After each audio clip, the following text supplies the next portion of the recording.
Mga kwento ng lagim.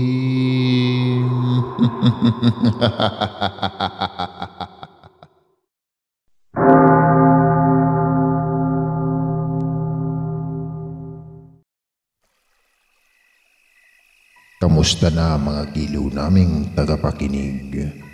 Pwede po kayong mag-comment kung nasang lugar kayo para ma-shoutout namin kayo. At kung taga saan kayo, maraming salamat mga giliw naming tagapakinig.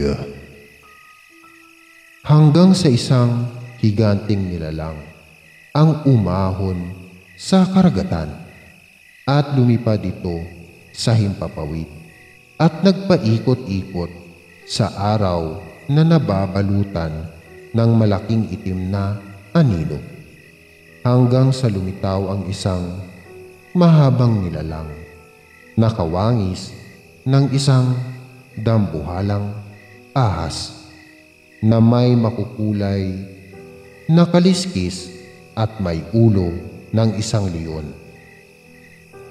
Sa wakas, nakalaya na ako sa mahabang panahon ng aking pagkabilanggo. Sa kailaliman ng karagatan, nalusaw na rin ang gintong kadenang nakapulupot sa buo kong katawan na labis nagpahirap sa akin. Ngayon, sa muli kong pagbangon ay maghahari ako sa sanlibutan at lahat ng mga nilalang na nilikha ni Bathala ay tanging ako lamang ang sasambitin. Sambit ng isang nilalang habang lumilipad sa kalangitan. Dahil sa mga katagang binitawan ng nilalang, sa himpapawid ay nataranta ang mga tao, habang ang iba naman ay lumuhod at tila sinasamba ang nakakatakot na dambuhalang nilalang na lumilipad sa himpapawid. Ngunit ang mga sirena naman ay labis na nagimbal sa pag-ahon ng nilalang na tinawag nilang Bakunawa. Alam nilang matagal na itong nakabilanggo sa pinakailalim na karagatan, sa madilim na bahagi na hindi tinatamaan ng liwanag. Lolo, anong uri ng nilalang ang lumilipad sa kalangitan? Mukhang mapanganib siyang halimaw. Tanong ni Isagani kay Lolo Ingkong.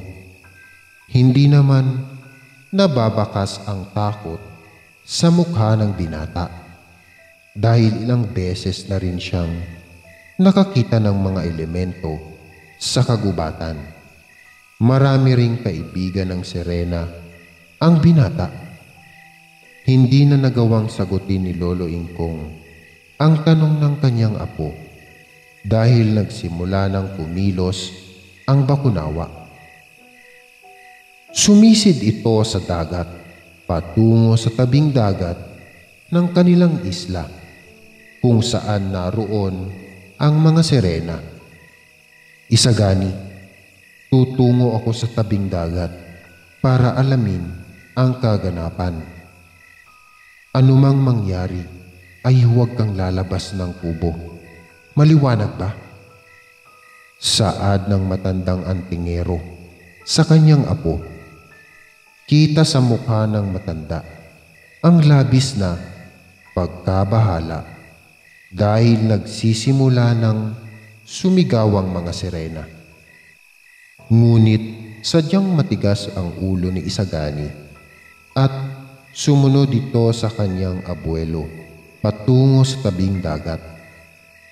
Nang makarating ang dalawa sa labasan ng kakahuyan kung saan natatanaw na nila ang ilang maliliit na kubo at ang malawak na karagatan, ay hindi na nagawang pagalitan ng matanda si Isagani dahil nakatutok na ito sa nagaganap na labanan. Umahon sa pusod ng karagatan ng hari ng mga Sirena at Sireno, kasama ang ilang mandirigmang Sireno na may mahahabang sandata na kawangis ng isang tinidor. Pinagtulungan nilang labanan ang Bakunawa, subalit nabigo silang talunin ito dahil sa taglay nitong lakas na walang kapantay. Halos lahat ng mandirigma ng karagatan ay natalo at puro sugatan. Pati ang hari ng karagatan ay walang nagawa sa pambihira nitong kapangyarihan na hindi matatawaran.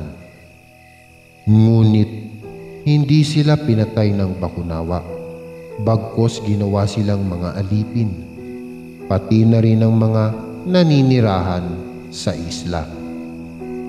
Inutusan ng Bakunawa na ikadena ang hari ng karagatan sa mismong mga disipulo ng hari, at naging sunod-sunuran nga sila kay Bakunawa dahil ilang metro pa ang layo nina Lolo Ingkong at Isagani. Sa naganap na labanan ay hindi sila napansin ng Bakunawa. "Sutil ka talaga, apo. Halika na't bumalik na tayo sa kubo at baka makita pa tayo ng Bakunawa at maging alipin niya." Masungit na wika ng angtingero sa kanyang apo. Nang makarating sila sa kubo, ay isang misyon ang ibinigay ni Lolo Ingkong sa kanyang apo na kailangan itong gawin. Wala na siyang lakas para labanan ang nasabing nilalang dahil matanda na siya at tanging si Isagani lang ang makakagawa nito. "Isagani, apo, lumakbay ka patungo sa banal na lawa ng luwalhati. Kailangan mong makuha sa bukal na tubig ang mutya ng inkantadong isda. Makikilala mo ang isdang ito sa pagiging kawangis na kulay bilog ng isang buwan. Sa madaling salita, kulay platinum ito, apo." Sambit na pagpapaliwanag ng matanda sa kanyang apo. "Lolo, mukhang malabo ang sinasabi mo. Alam mo naman na tanging ikaw lamang ang nakapunta sa sagradong bukal dahil nakatago ito sa makapal na hamog. At paano ko haharapin ang mga bantay sa sagradong bukal?" Usisang tanong naman ng binata. "Isagani, hindi mo na kailangan labanan ang mga bantay sa sagradong bukal dahil busilak kang puso. Kunin mo ang medalyon na ito bilang susi sa lihim na lagusan patungo sa lawa ng luwalhati." Sagot naman ng matanda. Kinabukasan, bago sumibol ang bukang liwayway, ay sinuyod ni Isagani ang pusod ng kagubatan. Malawak ang isla, kaya nahirapan siyang hagilapin ang sinasabing lihim na lagusan. Ngunit nang umahon na ang haring araw, ay sinipat ng sinag ng araw ang suot niyang medalyon at lumikha ito ng daan patungo sa dalawang malaking matandang puno na bigla na lang may lumitaw na puting usok sa pagitan ng mga ito. Pumasok si Isagani sa gitna ng puting usok at tumagos siya sa may makapal na hamog. Kadiliman ang bumabalot sa paligid, ngunit naririnig niya ang ritmo ng daloy ng tubig. Hanggang sa muling lumiwanag ang medalyon at isang mahiwagang daanan ang lumitaw sa kanya. Tinahak niya ang daang iyon at nagulat na lang siya nang muling bumungad sa kanya ang isang malaparaisong hardin at natatanaw rin niya ang banal na bukal na may natatanging ganda.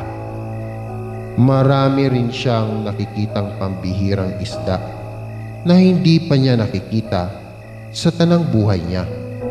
Ngunit hindi niya nakita ang kulay platinum na isda na tinutukoy ng kanyang lolo, Ingkong.